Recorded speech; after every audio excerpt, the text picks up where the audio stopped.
ஹல்லேலூயா. நம்முடைய கர்த்தராகிய இயேசு கிறிஸ்துவின் நாமத்தில் உங்கள் யாவரையும் வாழ்த்துகிறேன். Good morning. எழுந்துட்டீங்களா? வாங்க தேவனுடைய வார்த்தைகளை தியானிக்கலாம். ஜெபத்தோடு கூட பரிசுத்தரை நமக்கு நன்றி செலுத்துகிறோம்.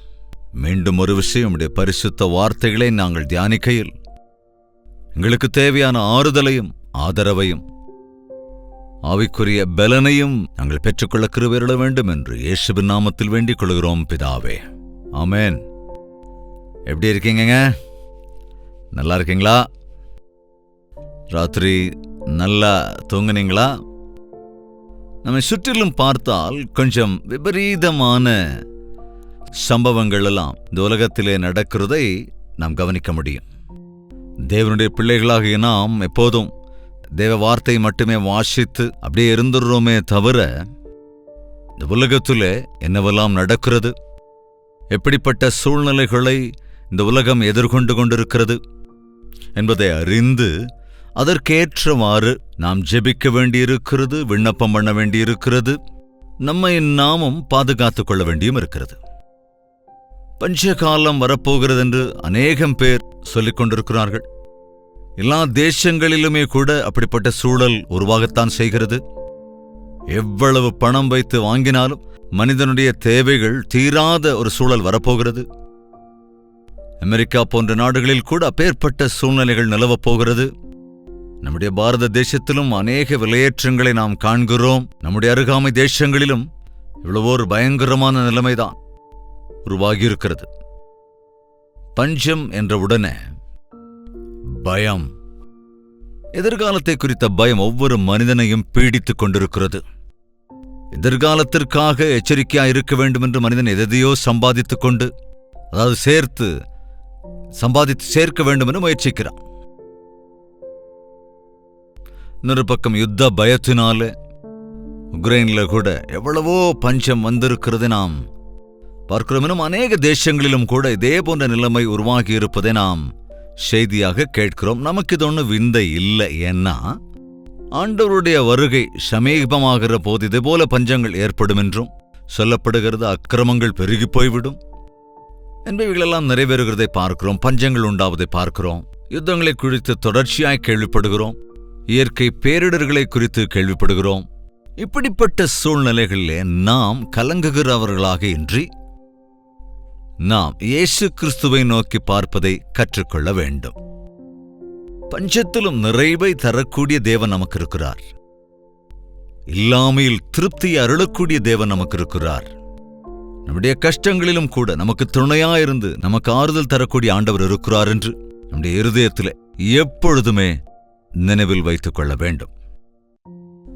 வேதத்திலே ஆகாயின் புத்தகத்தை நாம் பார்ப்போம் என்றால், எதற்காக பஞ்சங்கள் உண்டாகிறது, ஏன் நஷ்டங்கள் உண்டாகிறது என்று பார்க்கிற போது, தேவனை அசட்டை செய்யும் போது, சிருஷ்டி கர்த்தரை நினைவு கூறாத போது, சிருஷ்டியை கெடுத்துக் கொண்டிருக்கிற போது, அதேபோல மனிதன் தன்னைத்தானே அழித்துக் கொண்டிருக்கின்ற போது, தேவனுக்கு விரோதமாக நடந்து கொள்கிற போது, பாவங்களுக்கு அடிமையாகி அருவருப்பான காரியங்களுக்குள் துணிகரமாய் இறங்கும்போது, மனிதன் தன்னுடைய சரீரத்தையும் கெடுத்துக் கொள்ளுகிறான், உலகத்தின் சிருஷ்டிகளையும் அவன் கெடுத்துக் கொண்டிருக்கின்றான். எனவே எல்லாம் நஷ்டம்தான் ஆகிறது என்ற விஷயத்தை நாம் அறிந்திருக்கிறோம் அல்லவா? அதனால் நமக்கு இல்லாமை என்ற நிலை உருவாவது சர்வசாதாரணம்.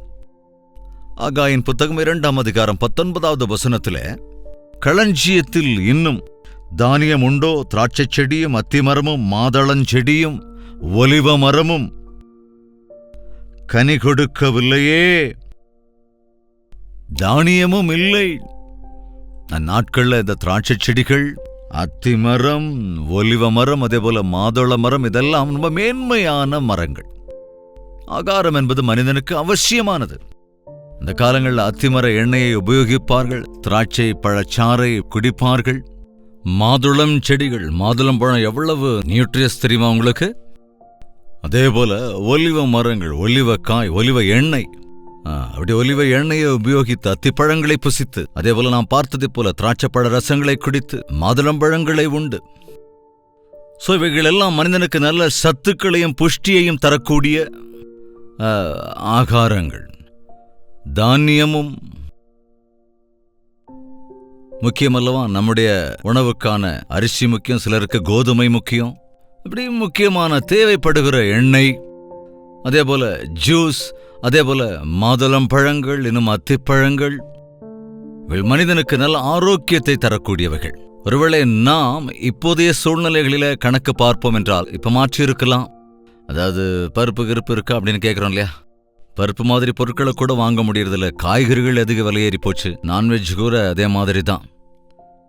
எல்லாமே விலை அதிகமாகி விட்டது என்று சொல்லுகிறோம் அல்லவா?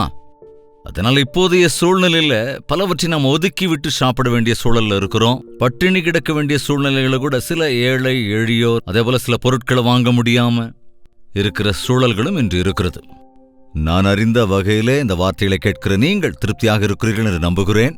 ஒருவேளை நீங்களும் ஏதாவது இல்லாமல் இருப்பீர்கள் என்றால், சம்பளம் வரவில்லை என்றோ, அரசாங்கத்திலோ அல்லது நிறுவனங்களிலோ சரியான நேரத்துக்கு சம்பளம் வருவதில்லை என்று கூட நான் கேள்விப்படுகின்றேன். சில நேரங்களில் வியாபாரத்தில் கூட இந்த லாக்டவுனுக்கு அப்புறம் திவாலெல்லாம் இருக்கிறோம், நிறைய நஷ்டமாயிட்டோம்னு நிறைய பேர் சொல்ல கேட்டிருக்கிறேன். இப்போ இதுவரைக்கும் எத்தனையோ பேர் நஷ்டங்களை, கஷ்டங்களை எத்தனையோ விதத்திலே அனுபவித்துக் கொண்டிருக்கிறோம். ஆனால் இயேசு கிறிஸ்துவை நாம் நம்புகிற போது, அவரை உண்மையாக விசுவாசிக்கிற போது, நம்முடைய நிலைமையை அவருக்கு நாம் சொல்லுகிற போது, நம்முடைய தேவைகளுக்காக அவருடைய சந்நிதியிலே நாம் விண்ணப்பிக்கிற போது, என் ஆண்டவர் என்னோடு இருக்கிறார் என்று அவரிடத்திலே விசுவாசிக்கிற போது, தேவன் நம்முடைய குறைகளை எல்லாம் தீர்க்கிறவராகவே இருக்கிறார். நம்முடைய இல்லாமையில் நம்மளை திருப்தியாக வைக்கிறார். நம்முடைய தேவைகளை எல்லாம் சந்திக்கிறவராகவும் இருக்கிறார். ஒரு அற்புதமான வாக்கு தத்தம் உண்டு. நாம் எல்லோருமே கூட அதை கிளைம் பண்ணிக்கொள்ளலாம், நம்முடைய வாழ்க்கையில வர பெற்றுக்கொள்ளலாம். களஞ்சியத்தில் இன்னும் விதை தானியம் உண்டோ? திராட்சை செடியும் அத்திமரமும் மாதளஞ்செடியும் ஒலிவ மரமும் கனி கொடுக்கவில்லையே. நீங்க அது இல்ல, இது இல்ல, இது இல்ல, அது இல்ல, எதுவும் இல்லை அப்படிங்கிறீங்கல்ல. அடுத்த வார்த்தையை பாருங்க. இன்று முதல் நான் உங்களை ஆசீர்வதிப்பேன். இது முதற்கொண்டு நான் உங்களை ஆசீர்வதிப்பேன் என்கிறார். எனக்கு மிகவும் விருப்பமான வாக்குத்தத்தம் இது. எந்த நாளை எடுத்துக்கொண்டாலும் அந்த நாளுக்கு இன்று முதல் நான் உன்னை ஆசீர்வதிப்பேன். மறுபடியும் அடுத்த நாள் எழுந்தவுடனே இன்று முதல் நான் உன்னை ஆசீர்வதிப்பேன். அவருடைய ஆசீர்வாதம் ஒரே நாளோடு நின்று போவதல்ல, அனுதினமும் அனுதினமும் புதிதாக அவர் நமக்காக அருளிக்கொண்டே இருக்கிறார். அவர் அதை செய்வேன், இதை செய்வேன், அதை தருவேன், இதை தருவேன் என்று சொல்லவில்லை. ஒரே வார்த்தையில அவர் சொல்லுகிற காரியத்தை புரிந்து கொள்ள வேண்டும். நான் உன்னை ஆசீர்வதிப்பேன். ஆசீர்வாதம் என்கிற வார்த்தைக்கு சரியான அர்த்தம் தெரியுமாங்க? அநேகந்தரம் அந்த வார்த்தையை உபயோகிக்கிறோமே தவிர அதிலே இருக்கின்ற அர்த்தத்தை உணர்ந்து கொள்வதில்லை. ஆசீர்வாதம் என்றால் எவ்வளவோ இருக்கிறது அல்ல. களஞ்சியம் நிறைய தானியம் இல்லாமல் இருக்கலாம், ஆனால் அந்த வேளைக்கு அந்த வேளை உனக்கு வயிறார ஆகாரம் தருகிறார். உன்னுடைய பேங்க் பேலன்ஸ், மினிமம் பேலன்ஸ் கூட இல்லாம ஒருவேளை இருக்கலாம், ஆனால் அவ்வப்பொழுது தேவன் உன் தேவைகளை சந்திக்கிறார். உன்னுடைய சம்பாத்தியம் அரைகுறையாய் போதாததாக கூட இருக்கலாம், ஆனால் அந்த 5 அப்பம் 2 மீன்களைப் போல நம்முடைய சிறிய சம்பாத்தியத்தை ஆண்டவரே ஆசீர்வதிங்க, எனக்கு தேவையான அளவுக்கு கிருபை அருளுங்க என்று ஜெபிக்கும் போது அடுத்த செலவு செய்தால் உன் தேவைகள் எல்லாம் தீர்ந்து இன்னும் மிஞ்சி இருக்கும். அந்த அற்புதத்தை நீங்க பாப்பீங்க. அன்று அந்த விதவை பஞ்ச காலத்துல கொஞ்சம் எண்ணெயும் மாவும் மட்டும் இருந்தது. அதில் ரொட்டி செய்து சாப்பிட்டு செத்து போகலாம் என்று இருந்தபோது அவளுடைய நிலைமையை அறிந்த தேவன் தம்முடைய ஊழியக்காரரை அங்கே அனுப்பி அந்த ஸ்திரியை ஆசீர்வதித்தார். எப்படி? அவளுக்கு ஒரு லாரி நிறைய தானியங்கள் அனுப்பலங்க, சில கேலன் அளவு எண்ணெய அவளுக்கு சப்ளை பண்ணல. அதாவது நம்ம நாட்டில் ஏழைகளுக்கு, இல்லாதவர்களுக்கு நம்ம நாட்டை சேர்த்தவங்க அப்பப்போ போய் 1 கிலோ அரிசி, 1 லிட்டர் எண்ணெய், 1 கிலோ தானியங்கள்னு கொடுக்குறாங்களா, அந்த மாதிரி இல்லை. அங்க கொஞ்சம்தான் இருந்தது, அந்த எண்ணெய் கொஞ்சம்தான் இருந்தது, மாவு அப்படியே தான் இருந்தது. அதிலிருந்து தினந்தோறும் எடுக்கும்போது வருகிறது, ஊற்றும்போது பொழிகிறது. கவனிங்க, வசனம் சொல்கிறது, அந்த பஞ்சகாலம் முழுவதிலும் பாத்திரத்தில் மாவு குறையவும் இல்லை, பாட்டிலில் எண்ணெய் குறையவும் இல்லை. அதுதான் ஆசீர்வாதம். ஆசீர்வாதம் என்றால் எவ்வளவோ இருக்கிறதல்ல, எந்த குறையும் இல்லாமல் அவ்வப்பொழுது எது உனக்கு தேவையோ அவ்வப்பொழுது அந்த தேவைகளை திருப்தியாய் உனக்கு தரக்கூடிய தேவன் இருக்கிறார். அதற்கு நமக்கு விசுவாசம் வேண்டும். அதான், விசுவாசம் இல்லாமல் அற்புதங்களை நம்முடைய வாழ்க்கையில பார்க்கவே முடியாதுங்க. நாளைய தினத்தை குறித்து கவலைப்படாதுன்னு சொல்றாரு ஆண்டவர். இன்றைய நாளுடைய, அதாவது அந்தந்த நாளுக்குரிய பாடு அந்த நாளுக்கு போதும் அப்படின்னு சொல்றாருங்க. தேவன் இன்றைக்கு தேவையானதை இன்று கொடுத்திருக்கிறார். ஹல்லேலூயா. நாளைக்கு தேவையானதை நாளை தருவார். சில பேருக்கு இன்னும் எனக்கு வயசாயிடுச்சு, என்னை யாரு பார்த்துக்குவாங்க, நான் ரிட்டையர்ட் ஆகி போயிட்டேன், என்னை யாரு பார்த்துக்குவாங்க, நான் படுக்கையில் விழுந்துட்டா என்னை யாரு பார்த்துக்குவாங்க அப்படின்னு நிறைய பேர் பயந்து போயிருக்காங்க. அதுக்காக எதையாவது சேர்த்து கொள்ளணும்னு முயற்சி செய்வாங்க.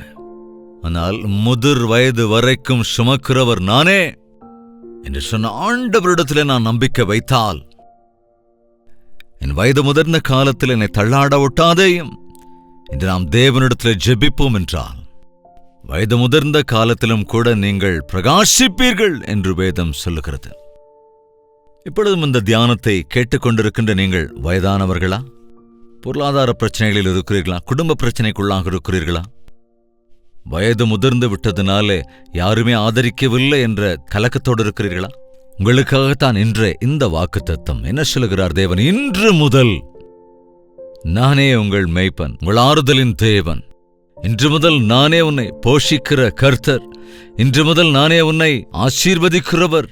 இன்று முதற்கொண்டு உன்னுடைய நாட்கள் எல்லாவற்றிலும் நீ ஆசீர்வாதங்களை காண்பாய். நீ செய்கிற எல்லாவற்றையும் வாய்க்க பண்ணுவேன். எஸ், ஆண்டவர் நம்மோடு கூட இருந்தால் அது பெரிய ஆசீர்வாதம். அவருடைய துணையையும் ஐக்கியத்தையும் கொண்டவர்களாய் நாம் வாழ்கிற போது அவ்வப்பொழுது தேவன் தம்முடைய கரங்களை திறந்து திருப்திப்படுத்துவதற்கு போதுமானவராக இருக்கிறார். ஆமாங்க, எதை புசிப்போம், எதை குடிப்போம், எதை உடுத்துவோம் என்று நீங்க கவலைப்படாதீங்க. புறஜாதியார் மாதிரி, மற்றவங்க எல்லாரும் மாதிரி கவலைப்படாதீங்க. ஆகாயத்து பறவைகளை பாருங்க, அதுங்க விதைக்கிறதும் இல்லை, அறுக்கிறதும் இல்லை, ஆனா அவைகளில் ஒன்று கூட பட்டினியா இருப்பதும் இல்லை. காட்டு புஷ்பங்களை பாருங்க,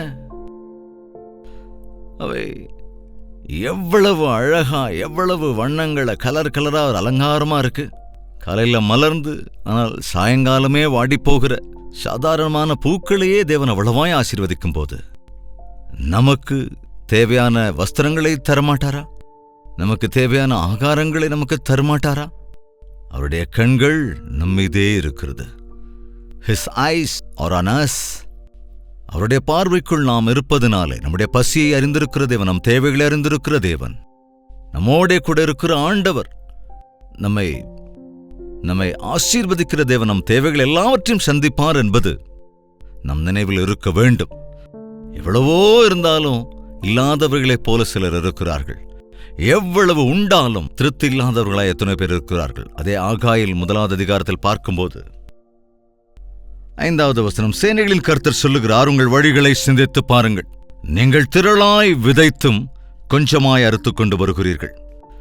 நீங்கள் புசித்தும் திருப்தியாகவில்லை, குடித்தும் பரிபூரணமடையவில்லை. நீங்கள் வஸ்திரம் உடுத்தியும் ஒருவனுக்கும் குளிர்விடவில்லை. கூலியை சம்பாதிக்கிறவன் பொத்தலான பையிலே போடுகிறவனாய், கவனிங்க, கூலியை சம்பாதிக்கிறவன் பொத்தலான பையிலே போடுகிறவனாய் அதை சம்பாதிக்கிறான். சம்பாதிக்கிறோம் அப்படிங்கிறாங்க. சில வீட்டுல 4 பேர் சம்பாதிக்கிறோம்னு கூட சொல்றாங்க. ஆனாலும் அது போதவில்லை என்பதைத்தான் நாம் கேட்கிறோம். எவ்வளவு சம்பாதித்தாலும் கடைசியில் கடன் தான் மிஞ்சுகிறது என்றும் கூட சிலர் சொல்வதை நாம் கேட்கிறோம். எவ்வளவு சாப்பிட்டாலும் திருப்தி இல்லை, எவ்வளவு வாங்கினாலும் திருப்தி இல்லை, எவ்வளவு வஸ்திரங்கள் இருந்தாலும் மனசுக்கு அது திருப்தியே இல்லை, குளிர் விடுகிறதில்லை, தாகம் தீருகிறதில்லை. அதாவதுங்க, இந்த திருப்தி இல்லாத அல்லது ஆசீர்வாதம் இல்லாத போது அப்படிதான் இருக்கும். நாம எவ்வளவு சம்பாதிச்சாலும் கிழிஞ்சு போன பையில, ஓட்டையான பையில போட்டா அது என்னாகும் யோசிச்சு பாருங்க. நம்முடைய சம்பாத்தியம், நம்முடைய வருமானம் அது ஆசீர்வதிக்கப்பட்டிருந்தால்தான் அது அபிவிருத்தி அடையும். அப்படின்ற அவ்விசுவாசத்தோடு நாம் தேவனுக்கு இடம் கொடாமல் பிரயாசப்பட்டு கொண்டிருந்தால் அது கிழிந்து போன ஓட்டையான பையிலே போடுவதைப் போலத்தான் இருக்கும். எவ்வளவு இருந்தாலும் இல்லாவிட்டு, அதாவது ஒரு திருப்தி இல்லாத வாழ்க்கை தான் இருக்கும்.